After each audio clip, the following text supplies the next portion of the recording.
Bon, voilà, on a eu la fin d'un cours en catastrophe. Shurat HaKelim. Ok. Parce que sans doute tout est enregistré. La tombée aussi. Ok. Donc en fait, quand la Emouna est intériorisée par Moshe Rabbeinu, alors là, ça dévoile l'essence l'essence de l'âme. L'essence, ça saisit tout l'être, tout entier. Et de ce fait-là, il ne peut pas y avoir, on dirait en hébreu, une stira à l'élokut. Quelque chose qui vient s'opposer au divin. C'est-à-dire, s'il faut mourir pour Dieu, on est prêt à mourir pour Dieu. Bien qu'on a dit, ce que l'on veut, c'est vivre pour Dieu. Et ça peut être provoqué uniquement, dit le Rabbi, que par le fait que Moshe Zan Mefarnes Taïmouna. Moshe intériorise la foi dedans de nous par le dévoilement de l'essence de l'âme. Quand on a étudié les contrassim sur la vie Ninyan Torah Chassidut, etc., alors évidemment on comprend que la Chassidut est venue au monde pour ça. Pour dévoiler l'essence de l'âme. Pour faire en sorte que on soit dans un éveil du divin sans précédent. Comme ça n'a jamais été précédemment. C'est-à-dire au quotidien. Pas dans des temps particuliers ou dans des temps d'extrême, de situations extrêmes, etc. Mais même au quotidien, même en Amérique, où l'Amérique, soi-disant, était différente, où les chassidim ont prouvé que non, l'Amérique n'est pas différente. C'est la déclaration du Rabbi Rayatz. Et nous, on peut dire, et la peur de Israël, que l'on se soit contenté d'avoir la terre d'Israël sans la Géoula. Non, là aussi, non, on voit que non, ça y est. On a dépassé ça aussi. Donc les Juifs ont conscience de l'exil dans la terre d'Israël ou en dehors de la terre d'Israël. Et que nous devons vivre la Géoula Mitivah Shlema.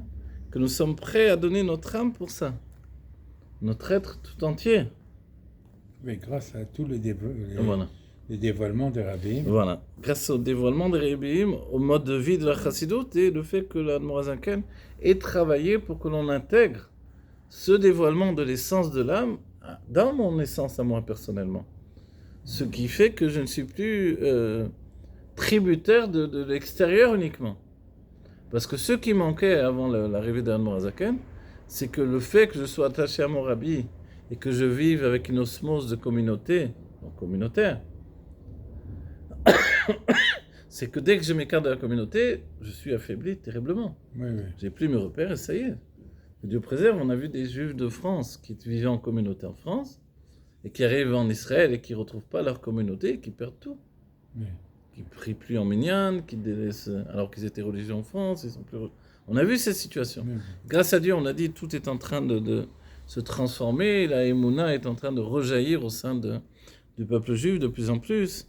Et ceux qui ne sont pas encore totalement en train de faire Torah et Mitzvot, ils sont en chemin pour ça. Donc il ne faut pas s'inquiéter tout est en bonne voie, parce que l'essence de l'âme se dévoile également grâce au Nasiado. C'est-à-dire, oui, mais ce sont des événements extérieurs qu'on fait ça, pas forcément le rabbi. C'est vrai, mais ceux qui récupèrent le juif, à droite, à gauche, c'est toujours le travail du rabbi dans notre génération. Et ça, on peut le constater dès qu'on est un petit peu honnête avec nous-mêmes ou avec les événements. On se rend compte que le rabbi est toujours là pour nous accompagner. Absolument, oui. Et souvent, ce qu'on m'a dit, moi, j'ai entendu ça des amis même, qui ont dit, avec Rabban, on n'a pas le service après-vente. On nous fait faire tchouva et après on nous abandonne. On m'a dit souvent ça. C'est vrai, ça. Il y en a beaucoup qui ont dit ça, des Français. Voilà, alors aujourd'hui, on se dit que, voilà, le service après-vente, c'est le rabbi qui s'en occupe lui-même. C'est dans le sens de, une fois que tu as fait tchouva, qu'est-ce qui se passe ? Il se passe que finalement tu reviens. Tu reviens sur des bases solides et tu t'intériorises. Le fait, on va dire, ce qu'il faut souligner, c'est que les rabbins m'ont précisé, Chabad, c'est Doresh Avoda. La Chassidut Chabad, elle te demande un travail personnel. Oui. Donc, ceux qui sont habitués à l'idée de travail, comme on a dit, communautaire, et qui doivent pourtant affirmer un travail personnel, alors il y a un décalage forcément. Donc dès que tu te sépares de la communauté, tu te fragilises. Et le rabbi, lui, depuis l'Admor HaZaken, il a mis en place un travail personnel qui est un travail de chaque individu dans la Chassidut Chabad. et qui ne dépend pas des autres, en fait. Et ça, c'est extraordinaire. Ben, des fois, c'est Voilà. les autres qui dépendent de toi. Les autres dépendent de toi, Ouais. et le fait que l'on soit ensemble, du coup, ça va améliorer. Ouais. Comme l'étude, quand on étudie en minyan, etc., Ouais, c'est un ouais. plus, évidemment. Quand les Shabbatot, on se retrouve, ou tous les jours, dans l'étude entre Mincha et Arvit, etc., forcément, c'est merveilleux. Étudier en public, d'étudier à plusieurs, j'enregistre avec l'aide de Dieu. Voilà. Tu veux dire quelque chose? Et là, c'est merveilleux, le rabbi nous précise, il nous dit, Velechora, Delechora, Ze chez Moshe Zan Mefarnes Taimona, ou, et l'Echora, alors ça veut dire à peu près a priori, mais ça a aussi un autre sens, le fait que Moshe Zan Mefarnes Taimona, il le vitalise, il donne à la Emouna de subsister en nous, ou, Kamevor, Vekama Mekomot, Vegam Bamamar Ze, Atzmo, même dans le Mamar du Rabbi Rayatz lui-même, donc, voilà, il nous rapporte Kama Mekomot, c'est aussi Torah Or, etc., et même dans le Tanya. Il nous dit, qu'est-ce que c'est en fait? Il nous dit, Alédé Shemashpia l'Israël Dad Be'elokut, Shaledeze Ba Emuna Bepnimiut, voilà. Par le fait qu'il influence dans le peuple juif un date, le date c'est la kashrut, le fait de s'attacher à Dieu. Alors grâce à ça, la Emuna elle devient pnémi, elle devient quelque chose d'intérieur en nous. Pas juste un, voilà, Je ressens. voilà, je ressens et c'est un travail personnel. C'est ça ce que ça veut dire. Sheroé, Roé Israël, Shebechol Do, Marzikim. Là c'est Roé au pluriel, pardon, que les bergers de chaque génération, Marzikim a Emouna, ou Mechaskim et a Emouna, plutôt dans ce sens-là. Marzikim, ça veut dire qui tiennent la Emouna. Mechaskim, il renforce la Emouna, la foi, à Mevoa Bema Marze, tel que c'est rapporté dans ce Mama, ou Shaemuna d'Israël, Tiye Beofen de Messirun Nafesh. Chaque prince de la génération, son rôle a été, est, le fait de renforcer la Emouna du peuple juif. Comment? En donnant un date de Elokut, la connaissance de Dieu en l'intégrant. Là, on comprend le Rabbi Shimon Bar Yochai, le Ari Akadosh et tous ceux qui ont précédé, etc. Et tous ceux qui sont venus ensuite. Ve'alpi anal yesh lomar. D'après tout ça, donc il y a lieu de dire Sheikar ainyan dereya memna ou ze sheu zanu mefarnes ta'emuna atzma. Et là, la précision. Là, il y a un point de précision qui est important. Donc, l'essentiel de Reya Memna, ce titre que l'on donne à Moshe, qui est un titre de noblesse, on va dire. Le berger de la foi, on va dire. Je traduis comme ça. Ok. Shaimuna tiye lorak. Il nous dit, le chidouche, en fait, qu'est-ce que c'est? Là, il n'a pas dit le mot chidouche, mais en fait, le sujet de Moshe Rabbeinu, c'est qu'il les a nous mefarnes ta'emuna atzma. Là, jusqu'à présent, on avait compris, il les a nous mefarnes, donc il vitalise et il introduit la emuna en nous, quelque chose qui nous vitalise de par le dat Eloki, la conscience de Dieu, la connaissance de Dieu. Il nous dit maintenant, le terme de l'Efarnes, c'est emuna, c'est qu'en fait, il vitalise la emuna elle-même. Il y a cette emuna qui peut être un grand makif, mais Moshe, il vitalise la emuna elle-même. Shaemuna, donc la emuna, le principe même de la foi en Dieu, tiye lorak kemo sheim etzad hagiluim, c'est-à-dire qu'elle ne soit pas uniquement du fait des dévoilements, mais tzad ze shaneshama shelemana roa elokut, c'est-à-dire parce qu'on ne peut pas réfuter le fait que notre âme voit Dieu. Donc c'est des dévoilements divins qui font que je crois en Dieu. Donc ma'aminim b'nei ma'aminim, parce que tous les juifs, on a une âme divine que Dieu a fixé que cette âme divine soit à la fois dans le corps et en dehors du corps, et qu'en dehors du corps, elle voit effectivement le service de Dieu dans les mondes divins et le dévoilement divin dans les mondes divins. Ok, donc forcément, elle croit en Dieu. Hein? C'est comme de dire à quelqu'un, est-ce que tu crois que le monde existe? Qu'est-ce qu'il y a autour de moi? C'est pas le monde. Donc ok, on y croit parce qu'on le voit. Il y a pas de... Mais là, d'avoir la emuna en Dieu parce qu'il y a ce niveau-là, en fait, le rabbi nous dit que mon cher Rabbeinu, ce qu'il fait, c'est qu'il agit même sur ce niveau-là, de manière à ce que ça ne reste pas juste une vision comme ça, qui est un grand makif, qui reste makif, parce que ça concerne l'âme en dehors du corps, et que ça ne touche pas réellement l'intériorité de notre vitalité intérieure. Et là, Metzad Etzem Aneshama. Donc ce niveau-là, tout à coup, il va s'attacher avec l'essence de l'âme. C'est comme s'il prend ce niveau qui est, entre guillemets, naturel dans les mondes divins, et il le transforme en un niveau divin par un travail personnel qu'il fait lui envers cette source de l'âme de chaque juif. Il rattache cette source de l'âme de la vision du divin en dehors du corps avec l'essence même de l'âme habillée dans le corps. Veze, chez Moshe Mamshir et Taïmouna Bepnimiot, et le fait que Moshe il continue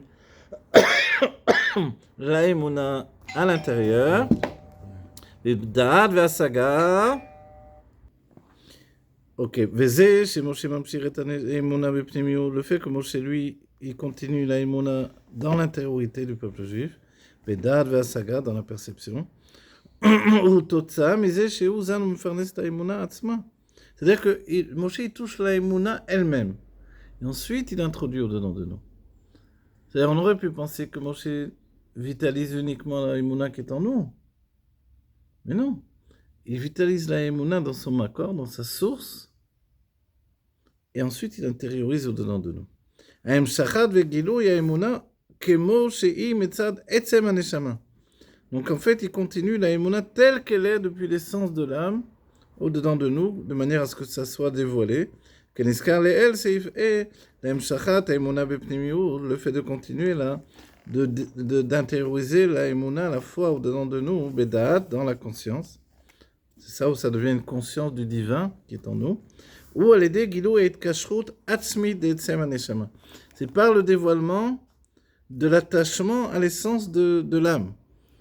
On dit Rabbi Levi Yitzhak de Berditchev, quand il est parti la première fois chez le Maguid de Mezriz, qu'il est rentré chez lui ensuite. Il a dit alors, qu'est-ce qu'il a appris chez le Maguid?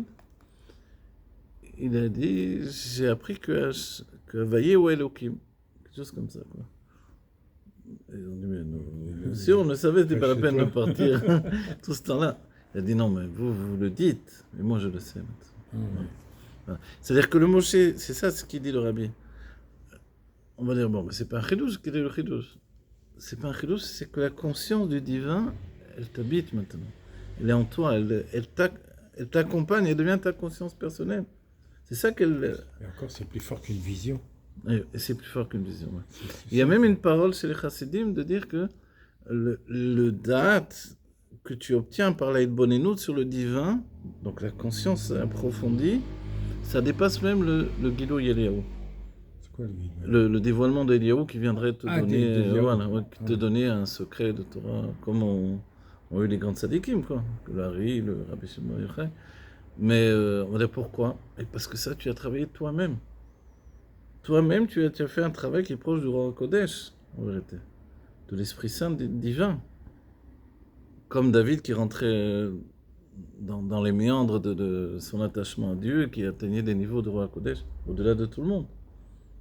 Une proximité d'intimité avec Dieu. Oui, voilà. ça, Donc finalement, par le biais tu te retrouves à ta prière, tu es en train de réfléchir sur le divin, tu t'approfondis, tu réfléchis, tu mets en place, et tu atteins un niveau de proximité qui est plus que le Gilou Idéo. C'est-à-dire que, pourquoi plus? Parce que c'est pas quelqu'un qui t'a donné ça. C'est toi qui l'as fait. C'est toi qui l'as engendré par ton travail, de cause à effet, de réflexion profonde, etc. C'est vrai que c'est grâce au Rabbi. Et grâce au Rabbi, mais grâce à tout ce que tu as étudié. C'est vrai. Mais il t'a été donné également le pouvoir de le provoquer toi-même. Et ça, c'est au-delà du Gilou. Voilà. Alpizé, Yesh Lomar, et selon cela, il y a lieu de dire les baisers chez Beadorat, chez Utsrechou, les Messiron Nefesh, Bepoal. Le fait qu'il y a eu des générations, ils avaient un besoin réel, concrètement, de faire Messiron Nefesh, de faire un don de même. Risco, Roé, Israël, Pashtuta, les Moshe, Taïmouna d'Israël, Chetiyé, Be Messiron Nefesh. À ce moment-là, l'âme de Moshe qui se répandait dans le nassi de la génération, de chaque génération où il y a eu un besoin de faire Messiron Nefesh, Bepshuto, vraiment dans l'action concrète, ça a été toujours le prince de la génération qui a renversé cette Messiron Nefesh. Nidgala, Inyan, Deraya, Memna. Alors s'est dévoilé le sujet du berger fidèle et fiable, Benyanze, sur ce sujet-là, Od Yoter mi Beboshe Absmo. Plus encore que chez Moshe, chez notre maître Moshe lui-même. Pourquoi? Parce que du temps de Moshe, c'était dans les dévoilements divins. Parce que là, on parle des époques qui sont liées à l'exil. Où ce Messirut Nefesh, il est vraiment une contestation de l'enfermement de l'homme au sein de l'exil. Donc il devrait se laisser emporter par ça, quoi. L'image qu'on a donnée, la Teva, c'est Tovea, on est noyé dans le monde naturel. Donc, comment tu veux te battre contre ça? Tu vois? Non, tu peux l'emporter ce combat. Parce que tu donnes, tu es Moser Nafshecha, tu donnes ton âme. Ki ha'emshachat ve'gilui ha'emuna kemoshe'i metzadat etzem ha'neshama. Car le fait de continuer et de dévoiler l'Aïmouna, la foi telle qu'elle est dans l'essence de l'âme, Shaledei Moshe ve'itpashtuta dile bechol dara, qui vient de Moshe, et le fait que son âme se soit répandue dans chaque génération, Ikar itgaluta ou Messirut Nefesh bepoel. Comment ça se dévoile concrètement? Par le Messirut Nefesh, concrètement. Voilà. Et nous, on peut dire au quotidien, on a nos petites vies, on a un petit niveau, nos petites victoires, mais il ne faut pas démordre que tout ça, c'est merveilleux. Et que même si quelqu'un écoute un cours chez lui dans sa maison, on va dire, bah, j'ai pas fait Messirut Nefesh. En fait, c'est Messirut Nefesh. Ce temps-là, il pourrait regarder, je sais pas, Facebook ou une émission de télévision. Donc il a donné, il a mis de côté son âme animale, il a fait de kafia pour regarder un cours de Torah, écouter de la Torah. Se donner d'élever son quotidien au niveau de la lumière de la Torah. C'est merveilleux. C'est merveilleux. Et tous ces gens qui donnent leur argent pour les yeshivot et les... Donc, c'est merveilleux cet investissement du peuple juif pour la Kedusha. Et tout ça, ça vient de quoi? Du fait du prince de la génération qui intériorise l'aïmouna, qui en fait une réalité dans notre conscience. Pas quelque chose d'éloigné. Ok, mon âme voit le divin. Bon, il faut que je gagne ma vie, j'ai autre chose à faire dans la vie que ça. On voit que ça rentre dans notre vie et ça devient une réalité. Voilà, et qu'il n'y ait plus besoin de souffrir, que tout soit dans la joie. Amen. Et que chacun réalise du fait qu'il est merveilleux. Tout ton peuple, ce sont des tzadikim.